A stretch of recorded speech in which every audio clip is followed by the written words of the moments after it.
Hey guys, welcome back to the channel. If you're new, welcome, and if you are a returning subscriber, thank y'all so much for coming back. I do appreciate it. So I'm in the car. It is cold again. It was like 80 degrees, 70 something degrees, and now it's like 60 degrees. It's rainy. And today is my daughter's prom, so it's been busy, but I wanted to make a quick video because I wanted to answer a question that I got that I didn't really give a chance to give an update on. And I'm going to share with you the giveaway winner, so you'll see a screenshot. I actually do that now, so this is the giveaway winner. It's up on the screen.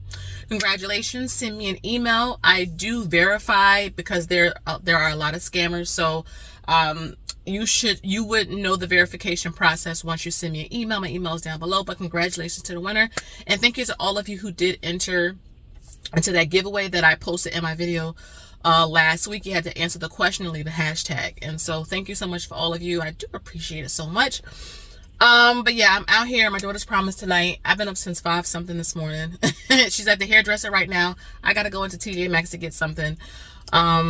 We picked up a car rental thing for her and her friends. My husband will be chauffeuring them tonight because look, the limo, we're not doing all of that. We were able to rent a nice SUV for under $100, and guess what? My husband will drive them, pick them up, all of that good stuff. So I'm excited for her, though. It's just prom season is just so busy. It's just so busy, but it's a good busy.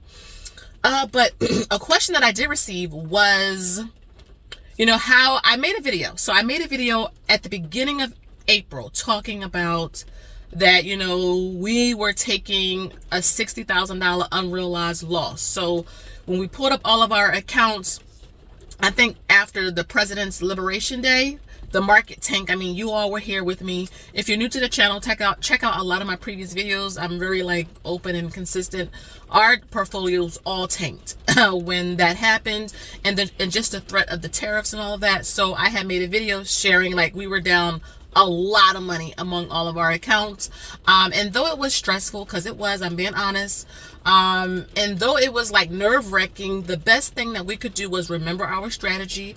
And our investing strategy is just simple. We buy and hold good assets. So a lot of our money, retirement accounts, and the taxable accounts are in funds. So SCHD, VTI, SCHG, DJRO, SPYI, etc., etc. But we do have some individual stocks that we also love, like Amazon, Walmart, Main Street, Realty Income, etc., right? But everything was tanking and crashing, and so it sucked over, I think it was over a span of 2 or 3 days. The market was just doing crazy. Okay, and it is raining, so if you hear noise in the back, it's raining. But I can tell you that as of today, what is today? May 9th? May 9th? May 8th? One of the two. I can't remember. All of those unrealized losses we made back. I'll share with you, for example, the 401k. And you can see I took a screenshot, but I had underlined where the dip was back at the beginning of April. We were down at 300 and I don't know, maybe 40,000, 330 some odd thousand. Again, the market tanked. But we remember that we buy and hold. It is hard. Again, I'm trying to acknowledge that it is hard. But like Warren Buffett said, and shout out to him, he will be retiring at the end of this year. And I do believe in the CEO that he has appointed, or that he's asking the board to appoint. I think his name is Greg. Solid guy. Same temperament. You don't really hear a whole lot about him. He's like Warren Buffett's, like Robin. Warren Buffett is Batman. He's like Robin. So I'm okay with that. And he's got to retire sometime, right? But everything went down. But like Warren Buffett always talks about is that investing is 90% psychology. It's just how you think. If you can train your mind to view the red as a sale, as assets on sale, you can scoop up some real good goodies. And I have made some videos. I made some videos between the beginning of April and today, sharing about different stocks and stuff we were buying when the market crashed and dipped the way that it did. We were buying, we added some new positions. So I bought in a taxable account some BlackRock. I bought some more Main Street. I bought some more CHG, SCHB. We bought some more Amazon. We bought some more Google. I mean, we were buying. And if you watch my videos, my previous videos between now and then, you would see all that. And I know a lot of you in the comments were saying, you know what? No, this is not phasing us. No, we are just going to stick with our strategy and just continue. And look what happened a month later. It's funny because I used to, when I first started investing about 11 years ago, I would be obsessed with trying to time the market. Like, oh yeah, today's going to do great. Or this bad economic news came out, so the market's going to react this way. And let me tell you, the market just responds and reacts totally opposite of what you think. So, again, just buying and holding. And one of the things I've been doing is shutting off the app. I shut off the app. I dollar cost average, do what we always do, but turn off the app. And I know a lot of you were saying that's really helpful advice, because if you are looking at it day in and day out and day in and day out, and you see all the red, psychologically, number one, it'll make you not invest, and we don't want that.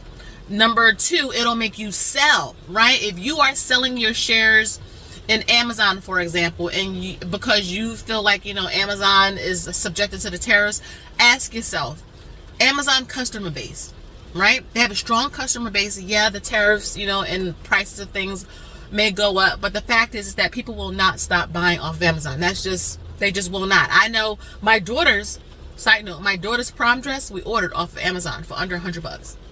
And I know how to sew and mend and all that, so I'm able to alter it without us having to go to like a dry cleaners or something like that. So,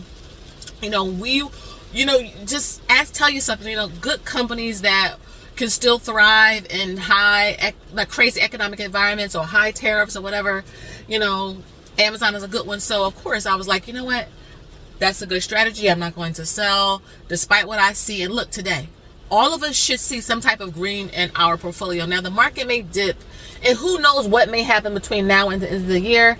I'm not even going to stress myself out trying to predict it. I am going to buy and hold into good assets, and that's it.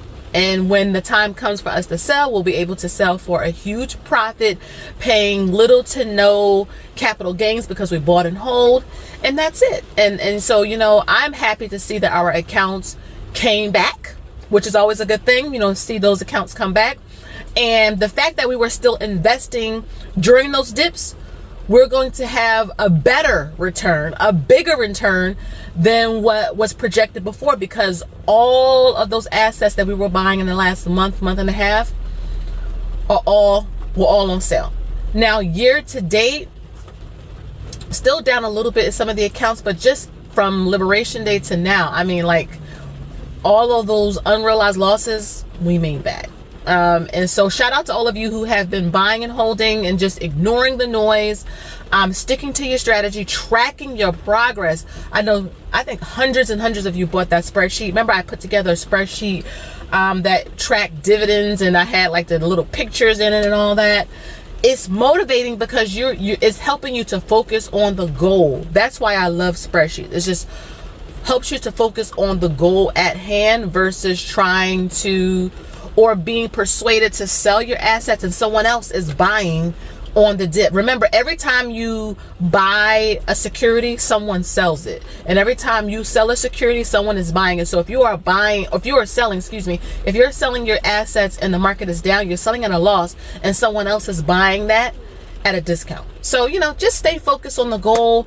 Again, who knows what the market will do? I don't know what it's going to do, but I do know that long term, the stock market has weathered many economic crises, wars. I mean, just anything you can think of, the market has been through it, and we all see the rich keeps getting richer. And one of the ways that they are building their wealth is through the stock market. And so I'm going to continue to invest. And that was a great question. I'm hoping that the person who asked me that question, that your accounts you see the green coming back. So again, guys, let me know down below how your portfolios have been since the beginning of April, since that big dip. There was times I wish I was able to buy more, but I only have but so much money available. You got to go to work, right? Because the stocks are not going to buy themselves. So you know, that's pretty much the video. I'm going to get out of here so that I can finish shopping and doing whatever I need to do while my daughter's in the hairdresser. And you guys have a wonderful rest of your weekend. Happy Mother's Day to all of the mamas. Happy Mother's Day to the mamas, grandmothers, godmommies, mommies in heaven, mommies to bees, mommies in spirit, you know, people, ladies who want to become mothers. You know, happy Mother's Day to all of us. Okay, make sure you take some time to rest and relax this weekend. Let everyone love on you. And I'll see you guys Monday for my next video. Talk to you later. Bye-bye.